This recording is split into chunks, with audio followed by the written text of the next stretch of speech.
Vamos à palavra do Senhor? Vamos à palavra de Deus. Eu te convido, o irmão e a irmã, a abrir a sua Bíblia no livro de Juízes. Livro de Juízes, capítulo de número 6 em diante.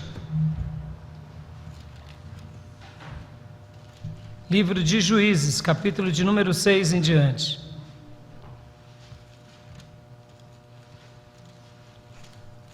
Glória a Deus.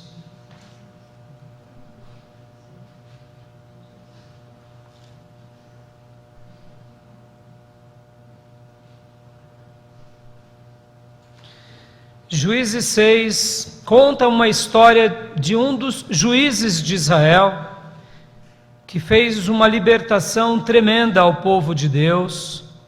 O nome desse homem é Gideão. Ele é uma figura que nos ensina muito o que Deus espera de nós. Esse homem foi visitado pelo Senhor, esse homem foi agraciado pelo Senhor com uma missão, e Deus usou a vida dele de forma extraordinária. Antes de lermos o texto da palavra de Deus, eu gostaria de orar com os irmãos. Vamos orar? Aleluia. Amado e soberano Deus, muito obrigado pela Tua palavra, muito obrigado pelos Teus ensinos. Abençoa a nossa vida, Senhor. Abençoa, ó Deus, esse momento tão sagrado em que estamos reunidos na Tua presença. E queremos agora, Senhor, Te pedir, fale conosco, meu Deus. Fale aos nossos corações. Ministra a Tua palavra na nossa vida de uma forma tremenda e maravilhosa, e que possamos, ó Deus, entender o que o Senhor espera de cada um de nós. Nos abençoa, Pai, nesse culto de ceia, e ministra aos profundos dos nossos corações, no nome santo e precioso de Jesus Cristo. Amém. Amém, meus irmãos? Juízes, capítulo de número 6. Esse homem foi separado pelo Senhor para ser bênção de Deus ao povo de Deus.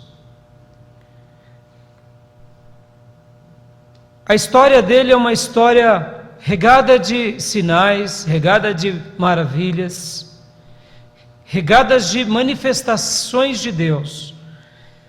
E eu gostaria de, nessa noite, refletir com os irmãos, porque muitas vezes na nossa vida, nós estamos, eu diria, vivendo o nosso dia a dia, simplesmente desapercebido para algumas coisas. E a vida e a obra de Gideão nos ensina principalmente que Deus não separa para a sua obra pessoas ociosas. Olha que interessante. Quando Deus vai separar Gideão, Ele está trabalhando. Olha que interessante. Quando refletimos sobre isso, vemos nas páginas da Bíblia que nunca Deus separará um homem ou uma mulher que não esteja fazendo nada. Essa é uma lição forte e dramática, ensinando que o trabalho ele é sagrado e Deus ama o trabalho. Olha que lindo. Gideão, ele estava tendo o seu trabalho como algo digno, como a provisão da sua família. E todos os filhos de Deus e filhas de Deus que estavam recebendo uma missão de Deus na Bíblia, todos eles, sem exceção, sempre foram filhos e filhas que estavam ocupados em alguma coisa. Moisés estava apacentando o rebanho do seu sogro, do deserto. Davi estava apacentando as ovelhas do seu pai. Pedro e os seus irmãos estavam pescando. Mateus estava na coletoria. Todo filho de Deus que foi vocacionado para uma missão linda sempre estava ocupado. Deus nunca chama alguém desocupado. Olha que interessante. O apóstolo Paulo estava ocupado perseguindo a igreja. Dramático, não? Mas estava ocupado. Prende aquele crente, aprisiona aquele outro, apedreja aquele outro, mas estava ocupado. Era um ato de maldade, mas era um ato de ocupação. E aqui Gideão não é diferente. Deus vem para ele e se revela para ele no capítulo 6. Por quê? Porque mais uma vez o povo de Deus se esqueceu de Deus. O livro de Juízes, ele tem um período bem longo. São mais de 300 anos de história contadas num único livro. Interessante, não? Mais de 300 anos de história do povo de Deus. E havia um ciclo, o povo de Deus. Ora, o povo de Deus estava temendo a Deus, adorando a Deus, buscando a face do Senhor, e de repente se esquecia de Deus. Parava de adorar a Deus e começava a adorar outros ídolos. Começavam a provocar a Deus com os pecados, esquecendo da lei de Deus. E de repente Deus permitia, naqueles episódios, que o inimigo fosse, então, se levantasse contra o povo de Deus, saqueasse o povo de Deus, escravizasse o povo de Deus. Aí o povo de Deus ficava angustiado e começavam a orar e clamar e buscar e falar: Senhor, nós nos arrependemos. E aí Deus ia lá e levantava um juiz, e esse juiz agora era o instrumento de Deus para libertar o povo de Israel. Alguma semelhança com a nossa vida?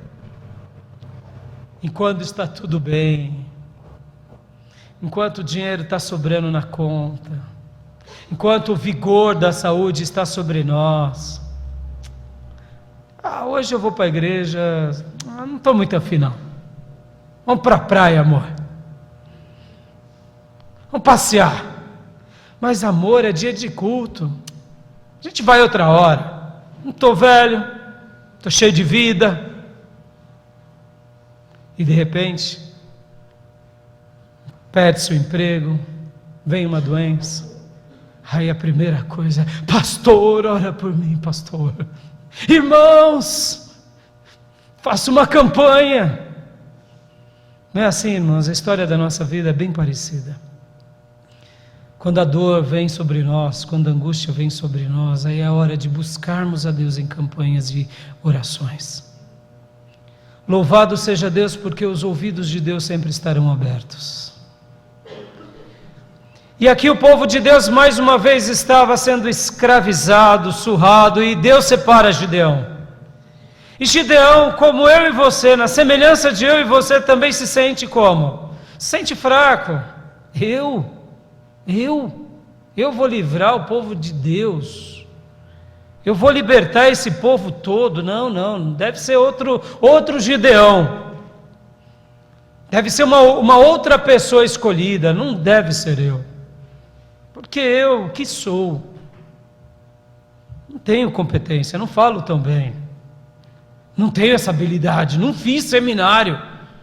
Não tenho formação teológica, não sou empresário, um executivo que tem habilidades de gestão, de liderança. Não, eu sou quem?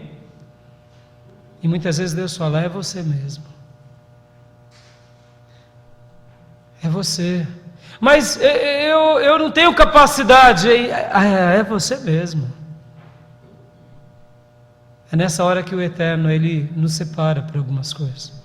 Os critérios de Deus são diferentes dos nossos critérios, amados. Os critérios de Deus são diferentes dos meus critérios e dos seus critérios. Deus, Ele precisa encontrar algo dentro do nosso coração.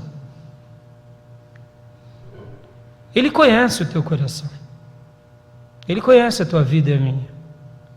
Mas quando Ele olha dentro do teu coração e do meu coração e enxerga coisas e vê coisas que Ele se alegra, Ele diz lá dos céus: é esse o meu eleito, para essa obra exclusiva. Que coisas são essas, pastor? Que coisas são essas? O que Deus ele precisa de ver, porque esse assunto nos interessa.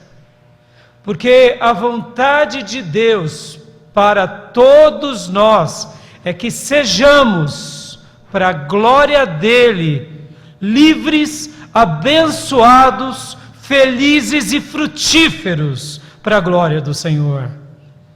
Deus não nos criou para sermos escravos de ninguém, nem do pecado, nem dos vícios, nem do ego, nem do sistema, de ninguém. Deus nos criou para que a gente tenha vida e vida em abundância, uma vida plena. E por que alguns, por exemplo, não desfrutam de tudo isso, enquanto outros desfrutam grandemente? Porque alguns desfrutam de grandes vitórias, e Gideão é essa pessoa, e aqueles pelo qual Deus separou para lutar ao lado de Gideão, e outros não, porque Gideão é um homem que Deus viu nele valores, viu nele coisas que agradam a Deus. Deixa eu te fazer uma pergunta aqui, responda no teu coração. Você sente que a tua vida, a tua alma tem agradado a Deus? Você sente que Deus sorri para você? Ou você sente que Deus tem misericórdia de nós? A misericórdia dele é sobre nós. Mas você entendeu minha pergunta? Sabe quando o Pai está feliz conosco, Ele não precisa dizer uma palavra. Você sente Ele sorrindo. Você sente o contentamento. Deixa eu te explicar uma coisa que é científica, irmão, é simples.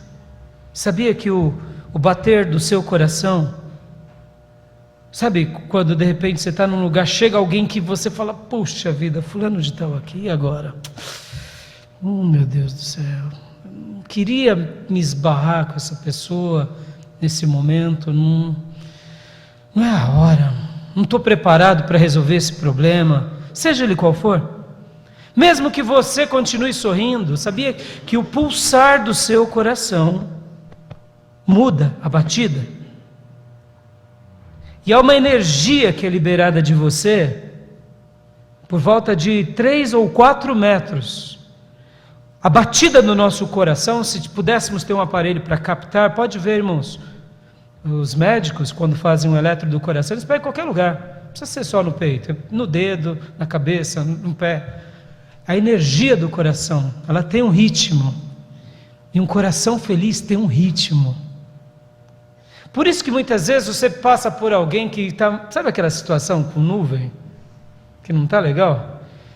Parece que a nuvem intensifica, é a energia do coração, isso é físico, isso é assim mesmo. Os animais, por exemplo, quando você tem um susto, eles exalam aquele susto, aquele medo, eles sentem o cheiro e eles já se posicionam, ali tem uma presa fácil, está morrendo de medo. A gente não foi treinado nisso. Ao mesmo tempo, um coração feliz. Pode ver, irmão, entramos num lugar onde os corações estão abertos, os corações estão contentes, há uma energia boa. Unindo nosso coração a outros corações com o coração do Espírito Santo de Deus. Aleluia! Deus tem um pulsar do coração dele. E você sente quando está agradando o coração de Deus. É perceptível. É perceptível. Mas quando a gente também está entristecendo o Espírito Santo, é perceptível. Te pergunto novamente. Você sente que tem alegrado o coração de Deus? Ou você sente que Deus, vez por outra, faz assim, meu filho, minha filha. Então essa palavra é para você hoje. Deus vai fazer-nos enxergar melhor essa relação espiritual. Em primeiro lugar, Gideão aqui, ele acreditou no que Deus tinha para ele. Ele acreditou. Talvez você diga, mas pastor, ele acreditou? Sim, ele acreditou. Ele acreditou de uma maneira tão grande que ele, tá bom, Senhor. Só que o desafio era imenso diante dele, era imenso. E o que ele fez então? Ele falou, Senhor, me permite fazer um teste com o Senhor, colocar o Senhor à prova. Me permite, Senhor, porque libertar o teu povo, ser um general em batalha, ser um juiz, eu não tenho escola para isso.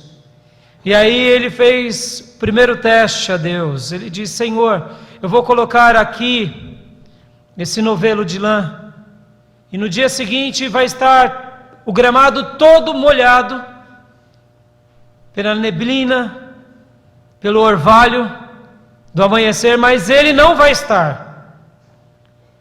E aí aconteceu.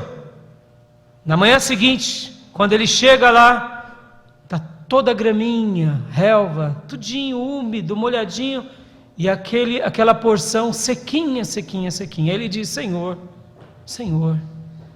me permite mais uma vez fazer uma prova contigo. Agora, no dia seguinte, que seja o contrário. Somente esse recipiente, essa lã, esse pano, esteja molhado. E toda a relva, sequinha, aconteceu. E agora então Gideão, diante desse fato, acontece algo muito interessante, que Deus chega para ele e diz, agora pode ir, mas eu vou levantar um exército diferente. E não vai ser só você, mas será você e mais alguns. Lembrando que nesses dias Israel já era nação e o exército de Israel já era numeroso. Olha só que coisa fantástica, irmãos. Gideão acreditou. O que eu queria te dizer aqui, meu irmão, Deus tem uma obra na sua vida, acredite nisso, filho. Mas pastor, eu sou pequeno, eu sou fraco. Faça prova de Deus. Faça prova. Não uma prova de petulância, mas uma prova de ternura e amor. A prova é para te afirmar, como foi com Gideão. A prova é para que você acredite que Deus tem algo na tua vida. É simples. A prova é para que o teu coração não fique com nenhuma eira nem beira de incredulidade, porque quando Deus estiver te usando e me usando, Ele quer que realmente o nome dEle seja glorificado. Mas agora Deus também faz algo singular, separando Ele, não somente Ele, mas em segundo lugar, toda obra de Deus, não basta eu ter fé, toda obra de Deus tem uma comunidade de fé, aleluia. Comunidade da fé. Deus poderia usar Miguel ou Gabriel para nos salvar, mas Deus escolheu nos salvar por meio de pessoas que pertencem a uma igreja, porque Deus gosta de família, Deus gosta de relacionamento. E aqui Deus separa apenas alguns. Eu quero ler aqui, já no capítulo 7 de Juízes, alguns versículos com os irmãos, 7:1.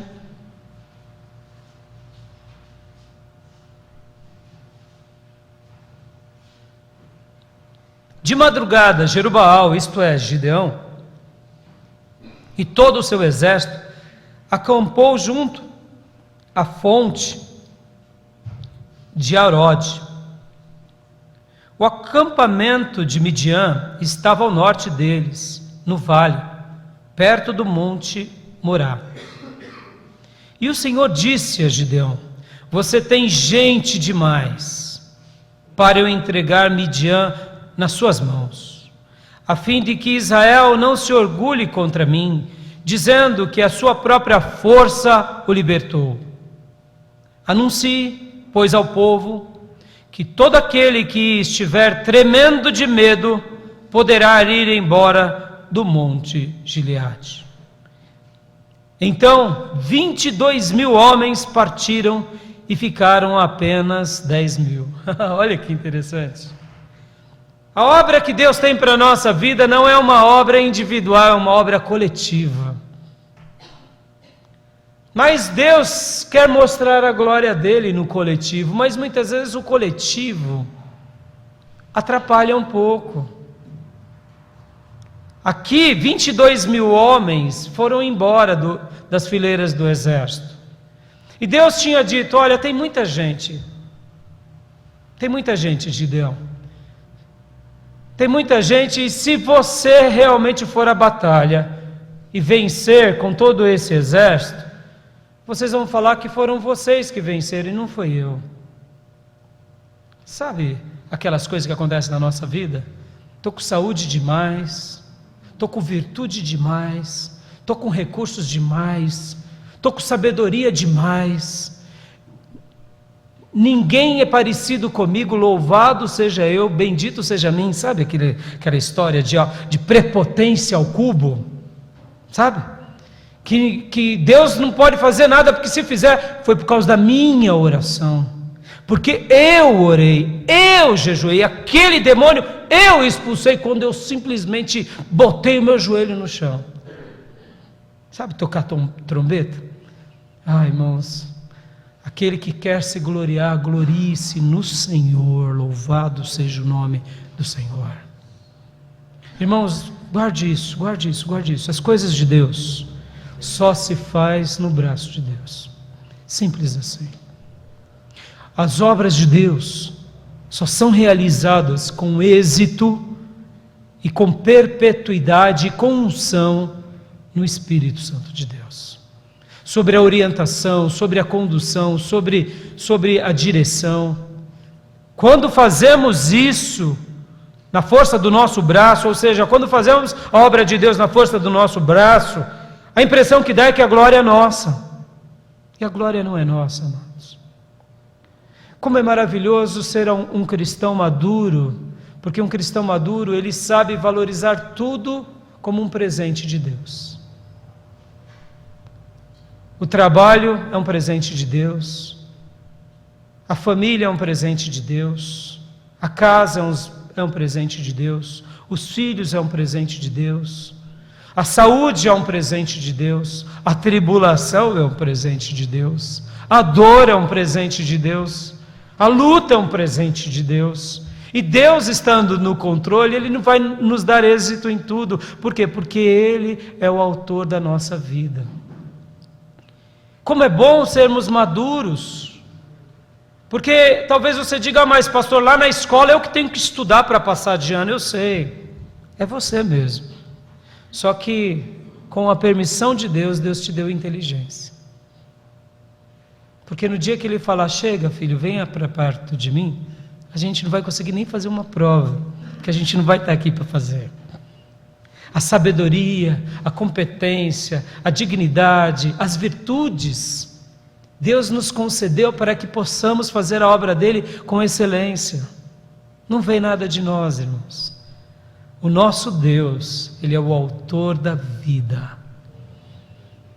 Você só está aqui porque Ele te permitiu um dia nascer no tempo dEle, você não escolheu isso. E você irá ao encontro dEle no tempo dEle, louvado seja Deus. Quando nós entendemos essa grandeza, que Deus está sobre tudo e todos, Ele rege tudo e todos, e Ele nos deu coisas para fazermos, e Ele nos permitiu participarmos do projeto dEle, a gente faz, e quando faz, a gente ainda diz: louvado seja o Teu nome, Senhor. Engrandecido seja o Teu nome. Obrigado por mais essa conquista, obrigado por mais essa vitória, obrigado por mais esse êxito, e obrigado pelo que o Senhor tem feito na nossa vida. Aqui Gideão, ele estava agora aprendendo a lutar a luta de Deus, que é uma luta que se luta sem orgulho e sem vaidade. Ele foi separado, num primeiro momento achou que não era competente, fez prova de Deus, Deus disse: não, pode ir. Mas agora Deus está dizendo: tem muita gente. Eu imagino Gideão aqui entrar em parafuso. Deus, eu não sou de uma escola militar. Agora o Senhor está dizendo para eu mandar embora essa turma? Soldados, tem muita gente. É melhor o quê? Sobrar do que faltar. Essa é a nossa conta, não é assim? É melhor sobrar do que faltar. Mamãe, vai lá na tua casa, os filhos, almoçar, aquela macarronada, aquela lasanha gostosa. Não, vou fazer 1/3 só, porque... Não, tem que sobrar do que faltar. Mas Deus, irmãos, tem hora que Ele gosta de dificultar. Você já passou por situações assim? Deus te separa para uma coisa e aí Ele ainda dificulta. Mas Deus está dificultando. O Senhor disse que eu ia fazer a tua obra, que deu recurso. O Senhor disse que eu ia pregar, mas que dê sabedoria nessa cabeça. O Senhor disse, filho, fica tranquilo, Deus gosta de dificultar para mostrar a glória dEle na nossa vida, para dilatar a nossa esperança, a nossa dependência, para falar o seguinte para nós, sou eu que faço, quando quero, como quero, do jeito que quero e uso quem eu quero. Louvado seja o nome do Senhor. E aqui Gideão então diz, olha, quem está com medo, pode ir embora. E irmão, tinha muita gente com medo. 22 mil soldados pegaram as suas espadas, colocaram na bainha, pegaram os seus escudos, colocaram nas costas e foram para casa. O chefe está liberando a gente, um ungidão de Deus está liberando, vou fazer a obra de jeito nenhum. Oh meu Deus do céu.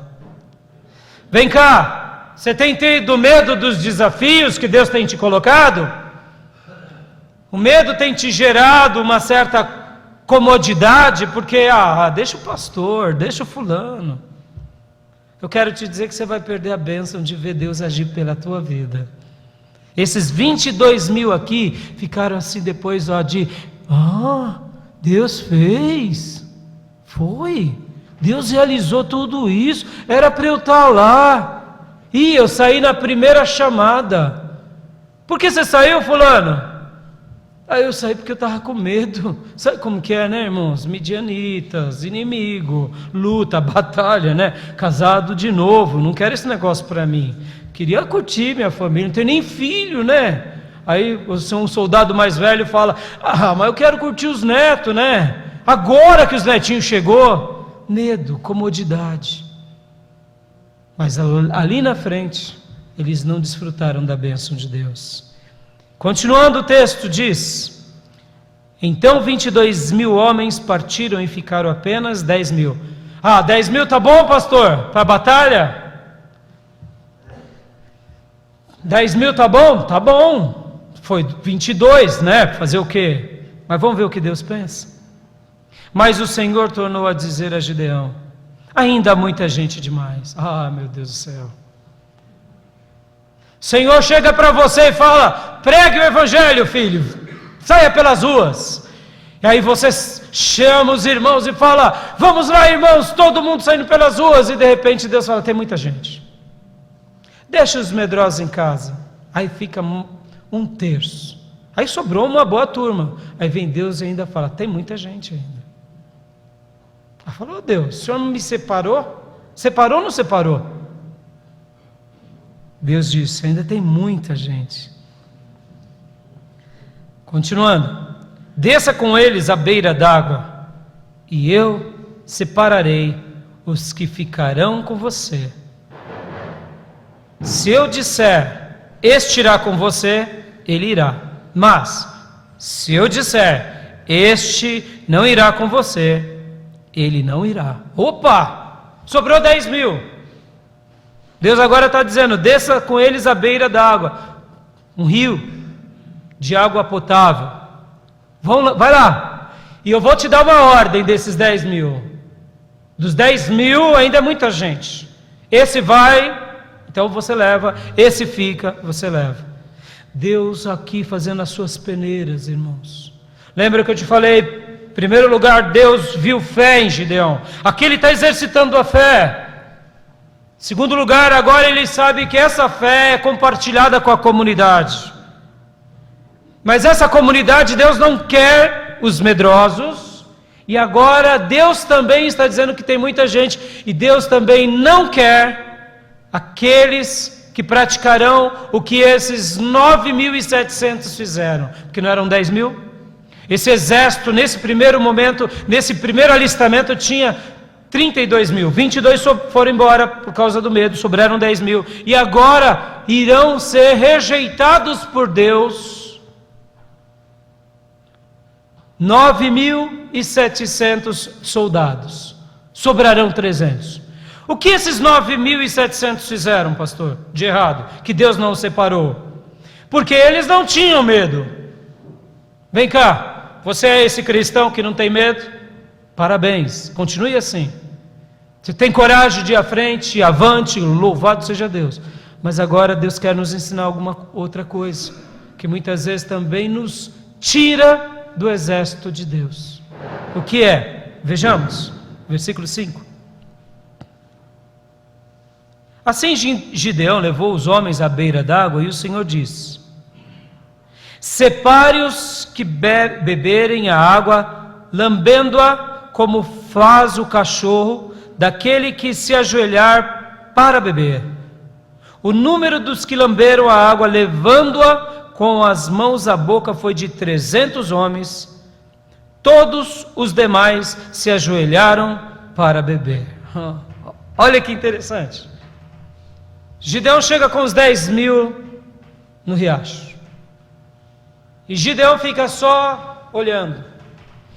Enquanto alguns, sabe quando você está com muita sede? Agora imagine esse cenário de guerra, um cenário de treinamento militar. Eles estão ali sendo separados para uma luta, para a libertação do povo deles, ou seja, eles estão ali treinando, eles estão ali lutando, eles estão ali em militância. E agora Deus fala: quem está com medo pode ir embora. Então 22 mil foram embora, mas sobraram esses 10 mil, vão beber água. Quando você está muito sedento, o que você faz? Quando você vê uma mina de água, um rio cristalino, de água cristalina, como que geralmente a gente faz? Cai, já, alguns mergulham de cara, bebe, outros já enfia a cara, não é assim? Estão sedentos. Possivelmente era um dia escaldante, possivelmente, porque 9.700 soldados literalmente foram àquele rio com a boca e beberam diretamente do rio. Mais 300 homens fizeram assim, se ajoelharam, pegaram a água com a mão e trouxeram à boca. Enquanto 9.700 se saciou, porque eles, afinal de contas, eles não eram medrosos, eles eram corajosos. Fulano de tal foi embora, com todo respeito à expressão, mariquinha, não aguenta nada, eu bem que sabia. Mas na hora da água, ele não imaginava, vamos beber água, vamos, o chefe está falando para beber água, vamos beber água. Tem jeito certo de beber água, gente? Não tem jeito certo de beber água, mas tem jeito certo de viver e de agir. Tem jeito certo que a gente demonstra. Guardem isso, irmãos. Os nossos hábitos demonstram parte do que somos.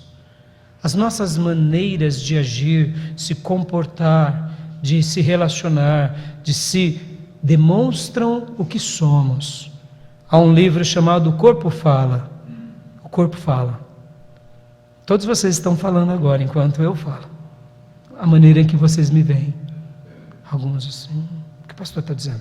Alguns assim, alguns estão assim, porque o corpo está falando, é uma comunicação, e nós falamos o tempo todo. Sabe aquela situação quando a gente está vindo num lugar em que de repente a gente vê que a pessoa não sai do lugar e a gente não falou nada, mas a gente deu um safanão de ombro, você disse, está no meu lugar, você não disse, desculpa aí, mas na realidade o que você estava querendo dizer é o seguinte: não fica na minha pista, senão te atropela. O corpo fala. O corpo fala. Nosso irmão faixa preta em karatê sabe disso, que muitas vezes uma expressão, um pezinho ali já está querendo dizer um golpe, e por isso que o atleta ele tem uma visão muito mais holística do que a maioria de nós, porque o corpo fala. Sabe quando papai e mamãe olham, né? Já falou tudo. Mas o que foi, mãe? Não foi nada. Esse não foi nada, já foi tudo. Entendeu? O corpo fala. Nós somos o que repetidamente fazemos. Esses 300 homens separados por Deus, eles estavam dizendo o seguinte: somos vigilantes, até na hora de fazer algo que é vital, que é beber água. Estamos atentos, todo momento.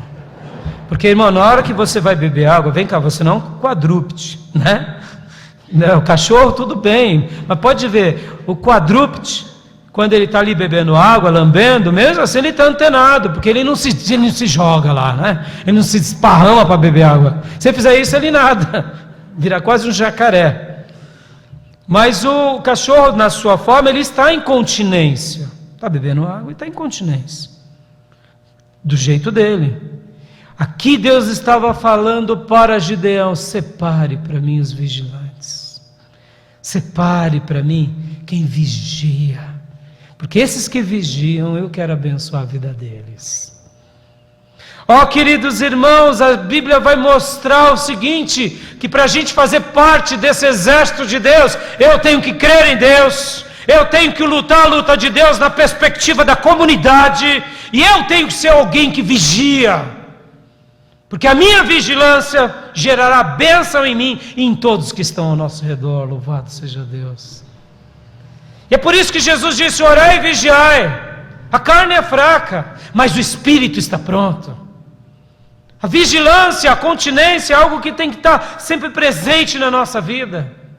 E agora Deus vem para Gideão e diz isso: olha, aqueles que forem e beberem, trazendo a mão à boca, esse separa. Só sobrou 300. Aí Deus falou: opa, tá bom, 300 tá bom.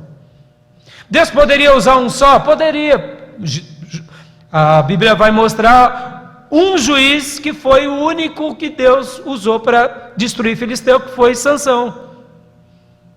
Mas Deus, Ele ama trabalhar na comunidade, porque isso fortalece a nossa vida, nos identifica.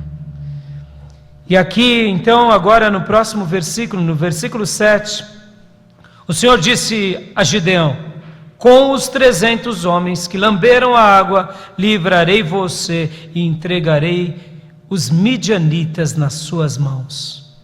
Mande para casa todos os outros homens. Aleluia. Pastor, só 300? Para Deus 300 basta. 300 homens de fé, 300 homens de expressão de corpo, soldados que militam não só por eles, mas por uma nação, e 300 homens que vigiam, aonde a glória de Deus é derramada. Que horas virá o Senhor da nossa alma? É ao meio-dia? É à meia-noite? Que horas que virá aquele que realmente te separou? Nós não sabemos. Você é um daqueles que vigia só dentro da igreja ou quando alguém está te vendo? Ou o seu coração está sempre atento e cauteloso?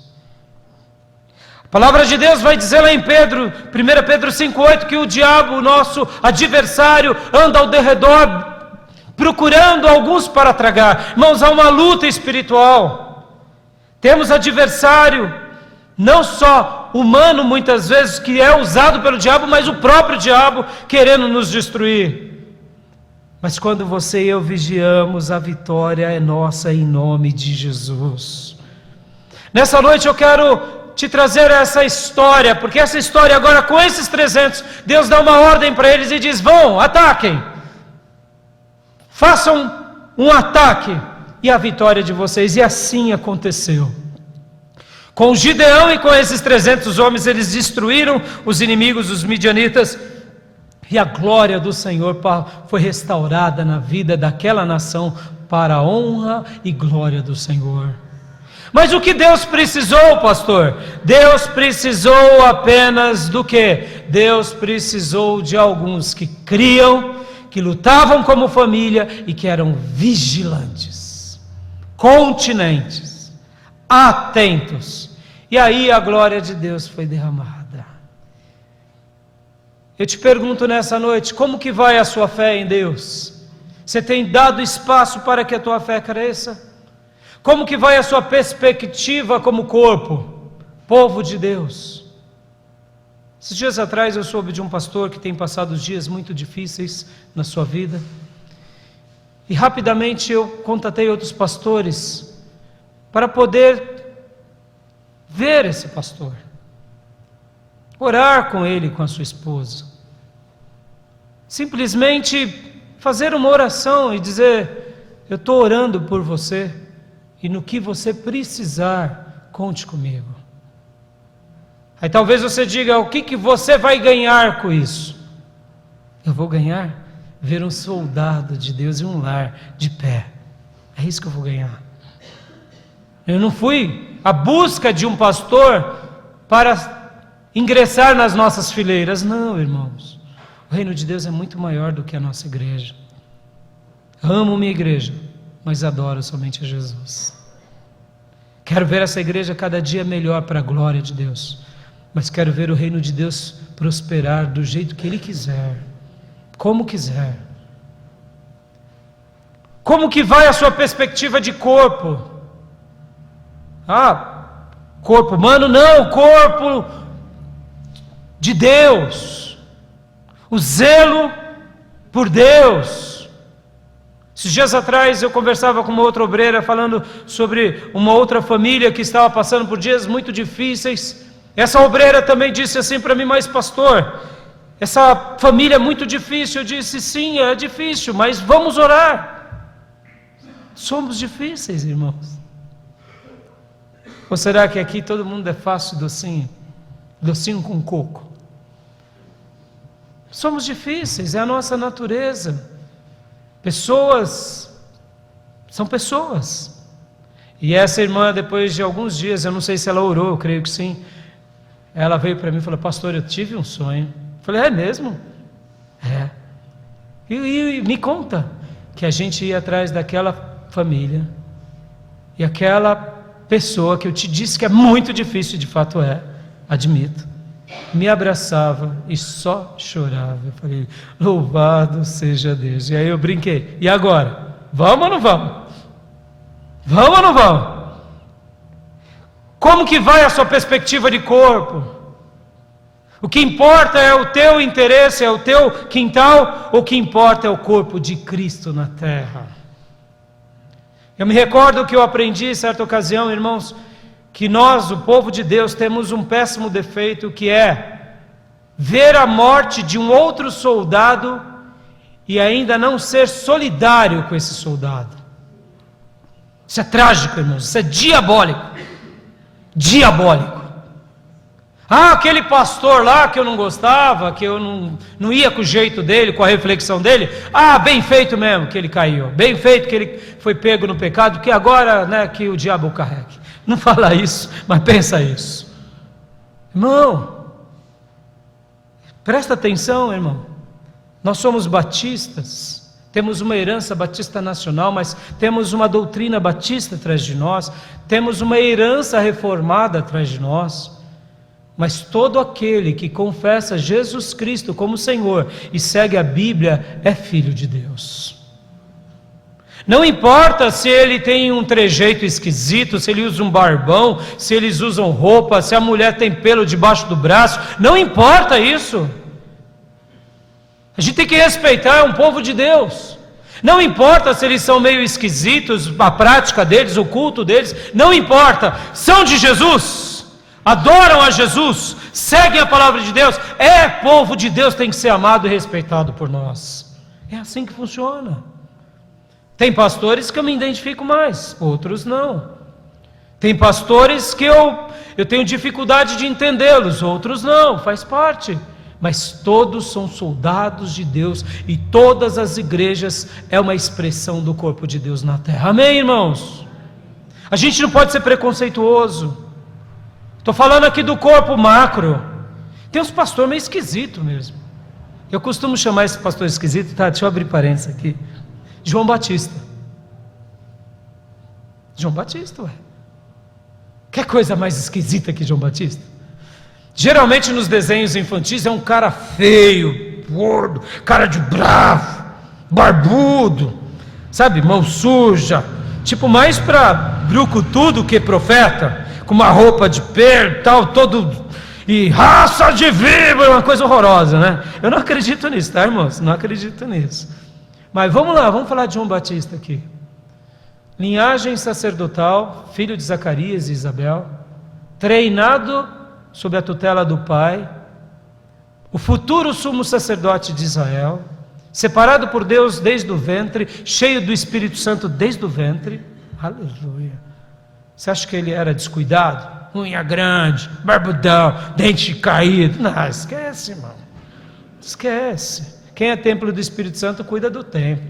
Eu imagino João Batista, o sacerdote, polido, educado, letrado, fino, sendo preparado para o sumo sacerdócio segundo o desejo de Deus. E num dia, Deus, além do sumo sacerdócio, diz: vá para o deserto, filho, que eu vou mostrar minha glória lá no deserto. Mas lá, pai, você é a profecia de Isaías, a voz que clama no deserto. Louvado seja o nome do Senhor. Tira a roupa sacerdotal, pode jogar fora, porque agora eu te separo por profeta. E você vai tirar os tocos e quebrar as matas, e arrancar as matas, e arrancar as pedras pelo caminho, e vai deixar tudo planinho para o Nazareno, o Cordeiro de Deus, que tira o pecado do mundo. E ele foi. Agora, pastor, mas a mensagem dele era dura, era a mensagem de profeta. Profeta, irmão, profeta é boca de Deus. E ali ele pregou, anunciou e falou, mas eu duvido que ele era todo desengonçado, falando fanho. Não, ele foi treinado numa escola fantástica, escola sacerdotal. O pai dele era um sacerdote, um homem crente, duvidou um pouquinho, ficou mudo, mas crente. E Zacarias e Isabel, irmão, é um novo Abraão e a nova Sara. Já estavam na velhice, bem velhinhos, e Deus toca no ventre dela. É o Abraão do Novo Testamento e a Sara do Novo Testamento, entendeu? E aí ele vai cumprir a missão dele maravilhosamente, e ele cumpre, mas ele não é esquisitão? É esquisitão.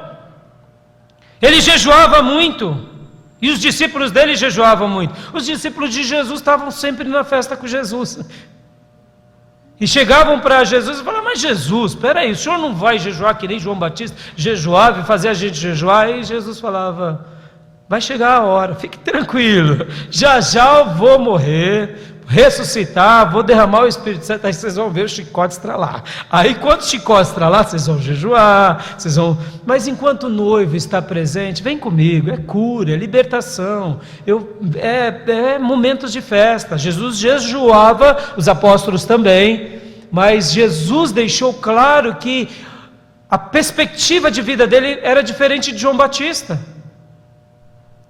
A proposta era diferente, o jeito era diferente, mas a essência era a mesma, porque eram ambos sendo conduzidos pelo Espírito Santo. Mas João Batista era esquisito, mas João Batista era discípulo. Tem gente esquisita ao seu redor? Não tem problema, é discípulo de Jesus, é um João Batista de Jesus, ou quem sabe é um Pedrão. E aqui, falando um pouco ainda sobre corpo, o que você tem feito por essa igreja? O que você tem feito por esse aprisco? Durante a minha vida, sempre foi uma constante: amar a minha igreja, servir a minha igreja e edificar a minha igreja. Só que como novo convertido, a única missão que Deus tinha me dado é ir para o seminário. Então eu me sentia muito pequenino. Eu fui para o seminário antes dos 2 anos de conversão. Eu tinha 1 ano e pouco de conversão, 1 ano e 3 meses para ser exato. Geralmente o seminário pede 2 anos de conversão para poder dizer que aquele cristão já tem alguma caminhada com Deus, já conhece um pouco a Bíblia. Mas eles abriram uma exceção para mim. Me converti aos 18 anos, aos 19 anos eu fui para o seminário. Mas eu não sabia o que fazer para Deus. Então Deus, primeira coisa que Ele me disse, vai para o seminário, eu fui. E como eu poderia servir a minha igreja se eu morria de medo de pregar, morria de medo de ensinar, morria de medo de falar e muito inseguro de ensinar errado? Eu jejuava e orava pela minha igreja. O que mais, pastor? Só isso, e fortalecia a minha igreja. Como eu ficava triste naquela semana que por acaso eu não jejuava pelo meu pastor. Como eu ficava triste de faltar num culto de oração, porque não somente eu era abençoado, mas eu fortalecia a igreja pela qual eu tinha me convertido. Irmãos, na minha vida eu tive então 2 igrejas. A igreja que eu me converti é essa igreja. Passei de passagem por uma outra, mas foi só uma passagem de alguns meses, enquanto Deus não me separava para cá. Amados, quando eu vim para esse aprisco, o meu desejo era simplesmente o mesmo, e continua o mesmo, e eu espero que Deus conserve até o fim, que é servir a causa do Evangelho aonde Ele me pôs. Te pergunto, o que você tem feito pela sua igreja? Quantas orações você tem feito? Quantos jejuns você tem feito? E por aqueles que sofrem? Não tem feito? Sobra murmúrio, reclamação? Vigilância, então nem pensar, né? Porque você está murmurando e reclamando, vigiando é que não está mesmo. Eu te digo, filho, lembre-se que um dia Deus te amou nesse lugar. Deus te amou aqui. Alguns vieram de outro ministério. Deus está te amando aqui. Devolva esse amor. Devolva. E você vai ver como é lindo ver o agir de Deus por meio da sua vida. Gideão foi o eleito. Ele poderia dizer, não, Senhor, eu resolvo sozinho. Não, ele quis pessoas do lado, porque querer quem Deus quer do lado é querer ver a bênção compartilhada. Pode ver, irmãos, Moisés compartilhou a bênção. Moisés estava sobrecarregado no seu fardo, e ali Jetro deu uma instrução, separe alguns para te ajudar, e Deus consentiu com a instrução de Jetro, e Moisés então separa aqueles para o ajudar, e ora por eles, e o Espírito Santo de Deus foi compartilhado. Quando eu entendo o que é corpo de Jesus na terra, o Espírito Santo de Deus é compartilhado sobre a nossa vida. E por isso que um cristão que tem uma perspectiva de fé ousada em Deus, recebe uma porção ousada do Espírito Santo. E em último lugar e terceiro, sobre a vigilância. Você tem vigiado? Ou você só vai vigiar depois que o chumbo grosso aparece, que veio os problemas? Meu irmão, não ame a Deus pela dor, não. Não ame, não. E saiba de uma coisa, filhos, guardem isso nos seus corações. Não há nada escondido que não será revelado. Tudo na nossa vida, irmãos. Tudo, tudo, tudo. Lembram de Ananias e Safira? Qual foi o pecado deles? Acordos conjugais ilícitos. Adultério, pastor? Não. Morte? Mataram alguém? Não. Venderam um terreno. Só isso. Mas o terreno não era deles? Era. Mas eles queriam projeção. Queriam destaque. As pessoas naqueles dias estavam doando as coisas aos pés dos apóstolos, e aquilo estava trazendo uma certa notoriedade. Podem ver que o texto que antecede Ananias e Safira é um texto de um homem que é muito doador e generoso e oferta tudo à igreja, e todos da igreja ficam sabendo. Ananias e Safira vêm logo na sequência. E o que acontece? Eles vendem o campo e dizem que foi por tanto, e escondem parte para si. E os dois, em comunhão, acordam mentir para os apóstolos. Meus amados irmãos, guarde isso. Deus tem um filho chamado Jesus, e ele é a verdade. E o diabo, que é o pai da mentira, tem uma filha chamada mentira. Cuidado, filho. Cuidado com mentirinhas. Pega nada, já pegou. Pega nada, já foi. Acordos conjugais, acordos em famílias, que vão ante Deus, já pegou. Nesse episódio de Ananias e Safira, primeiro vem Ananias, e o apóstolo Pedro diz: por que mentistes ao Espírito Santo e a Deus? Um acordo de mentira não é uma mentira ao pastor. Irmãos, deixa eu dilatar a compreensão aqui. Vocês não estão ao meu serviço. Eu não estou ao serviço de vocês. Sabiam disso? Pastor, o senhor está pregando para quem? Para anjo? Eu estou no serviço de Deus, que concomitantemente você faz parte. Mas se Deus não receber essa mensagem, ela não vai frutificar no teu coração. Simples assim. Vocês não estão no serviço do pastor, vocês trabalham para Deus. E o pastor é o maestro dessa orquestra. Mas você toca para ele, para a glória dele. Você não está no serviço da igreja. Você está na expressão do serviço do corpo de Cristo na terra. Está entendendo? Por isso, vigie.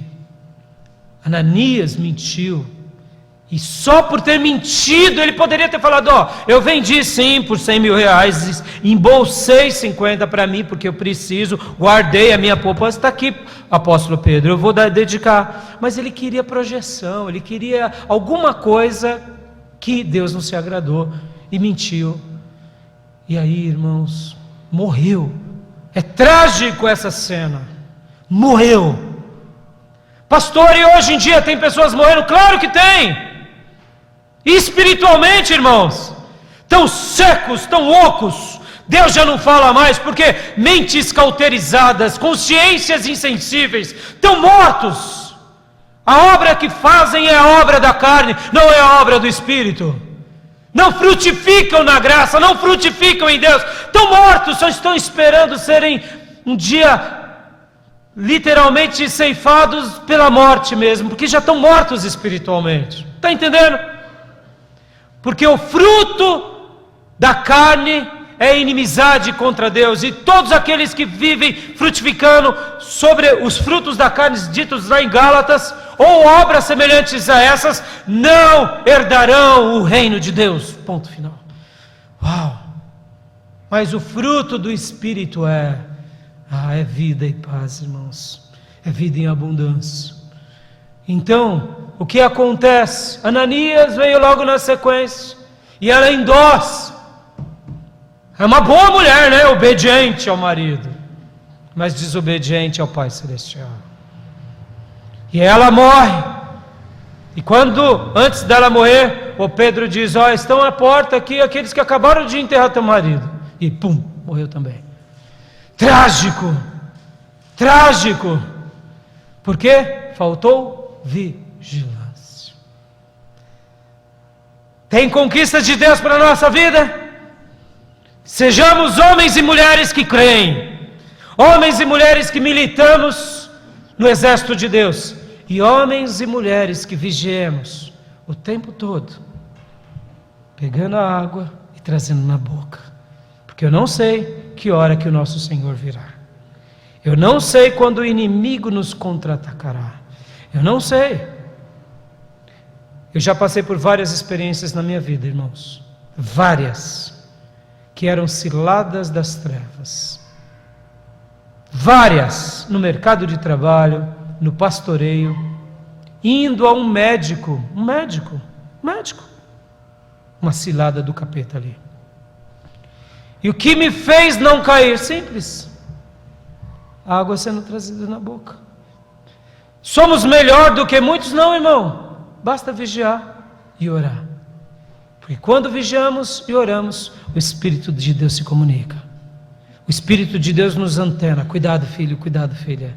E a nossa batalha é uma batalha à semelhança de Gideão, onde a gente vai ver a glória de Deus e a gente vai gritar como gritou o povo de Deus no versículo 20, que diz assim, logo no finalzinho: a espada pelo Senhor e por Gideão. Aqueles soldados, quando foram à peleja, eles gritaram: a espada do Senhor e de Gideão. E foram lá e destruíram. Você quer ter esse brado de vitória na tua vida? Tenha fé. Tenha fé. Ame o que Deus te deu para você fazer como corpo e vigie. E você vai ver o braço do Senhor te dando livramentos, prosperando sobre a sua vida, te dando estratégias, te restaurando a alma e te fazendo vencer. Todos nós nascemos para vencer e não para perecer. Seja um vencedor em Cristo. Amém? Quero orar com os irmãos. Chamo o ministério de louvor. Amado Deus, eu entrego a Tua palavra ao Teu povo e Te agradeço por essa noite. Guarda essa palavra no nosso coração e desafia o Teu povo a um posicionamento, como foi o posicionamento naquele episódio de Gideão e dos 300 soldados. E que se houver alguém aqui, Senhor, que não tem vivido uma vida assim, que nessa noite o Senhor mude os corações para a honra, glória e louvor do Teu nome.